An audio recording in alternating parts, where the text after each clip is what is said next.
Hello and welcome back to the Animated 100 list. My name is Josh Taylor, this is Modern Mouse, and we're putting together and compiling a film-by-film list of the animated best 100 films of all time. We're doing this in one of two different ways, either by having guests on like we did in the previous video in the series with the Pebble and the Penguin, or I'm taking comment suggestions. So if you have a suggestion for a film to put onto the Animated 100 list, leave it in the comments down below, because this one right here, Illumination's The Lorax, was a comment suggested video. And before I go any further, I just want to let you know, if you want to join our Discord server and talk more about the films that are on this list, you can. Or if you just want to reach out to me and be part of the group conversation, you can. You can also join up on Patreon, where I post exclusive videos and get your name put at the end credits.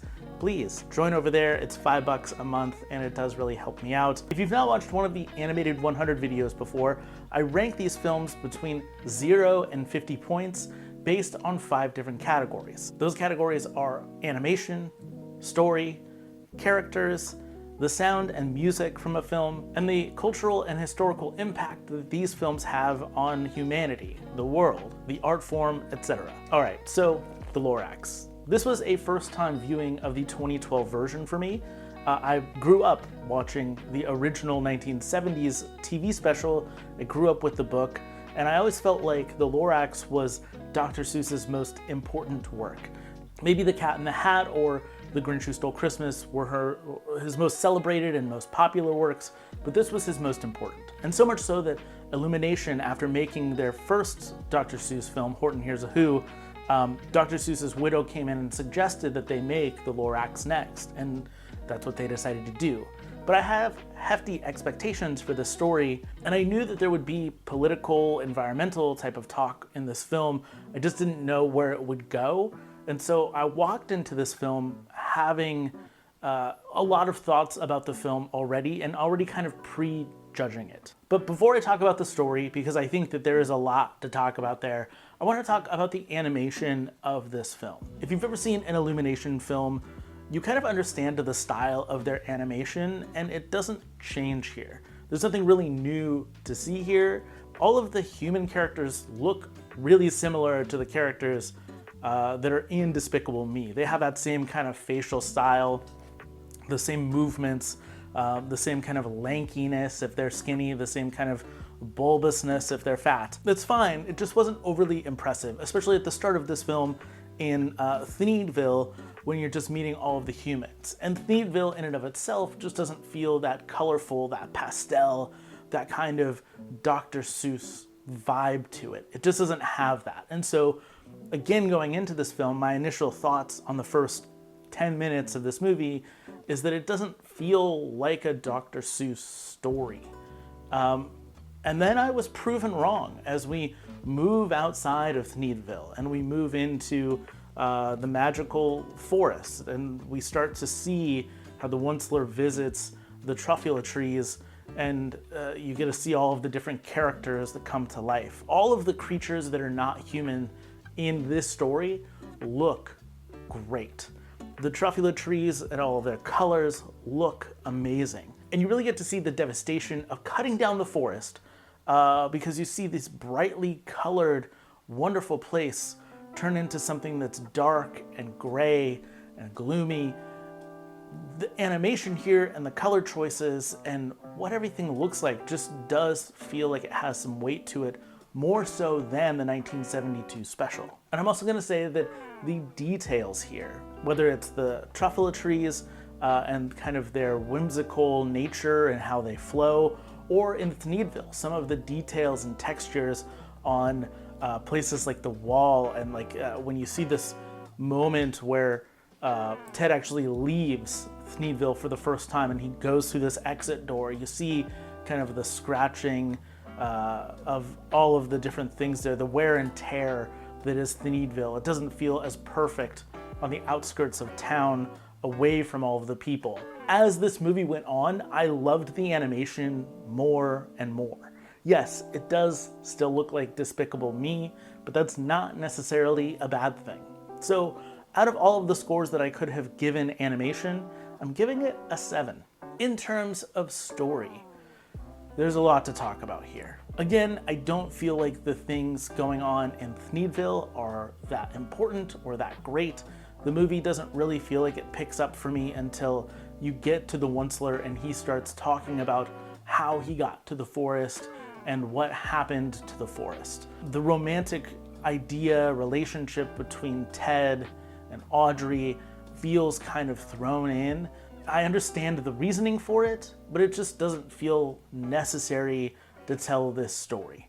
And the fact that it opens the film feels so disconnected from the Lorax that as a person who grew up with the Lorax story, I just wanted to get to that. So with Audrey being an addition I don't like, there's one I do like, which is the addition of O'Hare, this kind of CEO businessman running this town of Thneedville. He adds a layer to this story that feels a bit more destructive. It allows the Onceler to have a bit more redemption, although I feel like that gets a little lost in the story. But I think that there's something going on in the last third act of this film that blows me away. The original story is about environmentalism and capitalism to a certain extent, and what happens when you run down the whole forest, what happens when you ruin the environment, when you over-consume. But what this film does just shows so much more. Not only does it give you the idea of environmentalism and replanting the forest, which I think is a great idea at the very end of this film, to see the forest being replanted and growing again, but you get to see O'Hare be this person who is trying to convince people that the way that they were living isn't great and the way that they are living now is worthwhile, to the point where generations have passed since the Onceler came and ruined the forest. And you see people not understand or not have the education that they should have about what the world once was and what actually works. Like, O'Hare is selling clean air to people in the same way that we now all buy bottled water. But there was a time period where we didn't have to buy bottled water because it just was good enough water. You know, it reminds me of all of these stories of like Flint, Michigan and stuff like that, where we've ruined the environment so much that we actually have to create an industry to have some of the necessities that we would have had for free otherwise. You also hear people not understanding the concepts of photosynthesis or what trees actually do, what the air actually should be like. And it's because they've never actually lived in a world where they had clean air, where they had real trees. And so you see that miseducation of people come into play that goes along with the ruined ideas of environmentalism and over-consuming and this kind of taking too far of the capitalist idea. To be perfectly clear, and we'll get into this later, this movie came out in 2012, and I think had this movie come out now, so many more people would be talking about it in a very different way than it was talked about in 2012. But we're going to get to that here a little bit later. But I do want to talk a little bit more about some of the other things in this film, because there are some additions that work and don't work. The idea that the Onceler comes to this forest and there are all these songs in Thneedville, the forest, and the songs don't really push the story forward in the same way as that a good musical score or a good musical number would push the stories forward. There are also points where the creatures of the forest try and murder the Onceler, and that just feels like an addition that wasn't necessarily needed, but just they had to pad out the runtime of this film. And I really do wish that they would have used maybe a narrator or something else, because the Lorax at the very beginning of this film is narrating the story and it works right up front. But then you don't have that anymore, and the Lorax doesn't come back into play until midway through this film. And you lose that whimsical nature of how Dr. Seuss writes his stories. I loved this story as it went on. It was me walking into it with an expectation, and it kind of met that expectation early on of not being worthy of the Lorax. But by the end of the film, I really did enjoy this movie. I just wish there were a few changes and a few unnecessary things cut from it. So because of that, I again gave this part a 7 out of 10. Moving on to characters, it's a mixed bag here. I think that the Lorax, especially played by Danny DeVito, is great. O'Hare, played by Rob Riggle, is excellent. Both of them give an amazing voice performance. Betty Davis's grandmother, I think, is also a great voice performance. But Zac Efron as Ted feels uninspired. Ted in general kind of feels uninspired. But it's made up for by having Ed Helms be kind of the other half of his story. And Ed Helms puts on this great voice, especially as the elder version of the Onceler. And I really love the Onceler character. And again, we're going to talk about the Onceler in the cultural and historical impact, but a lot of the other characters here seem okay. Jenny Slate as Ted's mom is good, but she doesn't get enough time on screen to really matter. Taylor Swift's Audrey, again, doesn't get enough time on screen to really flesh out. She just seems very one-dimensional. And Taylor Swift, I believe this was one of her first roles in Hollywood, and I do feel like it shows in that aspect. I don't think that she was really the choice for this character per se. I did like some of the Onceler's family though, and I liked that it allowed the Onceler to have the motivation to do what he does to the forest, to completely destroy the forest. And it shows how he didn't want to do it until his family intervened. I really like that motivation and that character. Again, it's a mixed bag though. I liked some of these characters. I thought some of them were okay. It was fine overall.